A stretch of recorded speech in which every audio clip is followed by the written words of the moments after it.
يا رب إني أمد إلى رحمتك يدي وأضرع إلى فيض كرمك بقلبي وسمعي وبصري، وأرجوك لديني ودنياي وجميع شأني، فإن كرمك ينال المطيعين والعصاة، ورحمتك وسعت كل شيء حتى المتمردين العتاة، وعفوك شمل الكافرين يا رب إني أمد إلى رحمتك يدي وأضرع إلى فيض كرمك بقلبي وسمعي وبصري، وأرجوك لديني ودنياي وجميع شأني، فإن كرمك ينال المطيعين والعصاة، ورحمتك وسعت كل شيء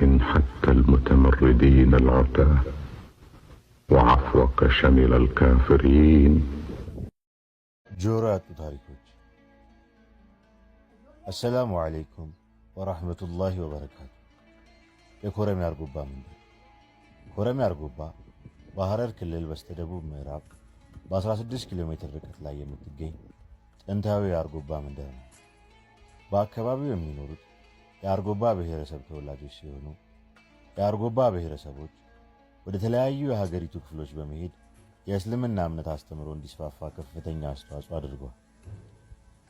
እምነቱ በሀገራችን እንዲስፋፋ ለማድረግ ከተጓዙባቸው ስፍራዎች መካከል ደግሞ ጥንታዊ የአርጎባ መንደር ነው። ሼህ ሐጂ ዩሱፍ አህመድ የዚህ መንደር ቆርቋሪና የዘር ግንዳቸው ከአረቡ ዓለም የሚመዘዘው በዚህ መንደር ላይ ለብዙ ዓመታት በማስተማር እንዲሁም በአካባቢው መስጂድ ለማስገንባት ከፍተኛ ሚና የነበራቸው ትልቅ ዓሊም ነበሩ። ከእሳቸው እልፈት በኋላም ልጃቸው ሐጂ ሰልማን ዩሱፍ አህመድ ለ50 ዓመታት የተለያዩ የዲን ትምህርቶችን በማስተማር ከአረቡ ዓለም ጋርም መልካም የሆነ ዲፕሎማሲን በማስቀጠል በአካባቢው እንዲሁም የተለያዩ የሀገሪቱ ክፍሎች አንጸባራቂ የሆኑ ደረሶችን ማፍራት የቻሉ ተወዳጅ ዓሊም ነበሩ። ወደማይቀረው ዓለም ከተሸኙበት ጊዜ አንስተው ልጃቸው አው ኸጢብ ሙሜ ሐጂ ሰልማን የኢማምነት ቦታውን ተረክበው የእሳቸውን የደርስ ሂደት ያስቀጠሉና ከ20 ዓመታት በላይ ይህን የኢልም ሰንሰለት ቀጥለው ማስጓዝ የቻሉ ድንቅ ሸኽ ናቸው። አው ኸጢብ ሙሜ ሐጂ ሰልማን በ1999 ዓመተ ልደት ወደ አኼራ መሄዳቸውን ታሪኮች ያሳያሉ። ታሪካችንን አውቀን ዑለማዎቻችንን አልቀን የምንጓዝ አላህ ያርግ።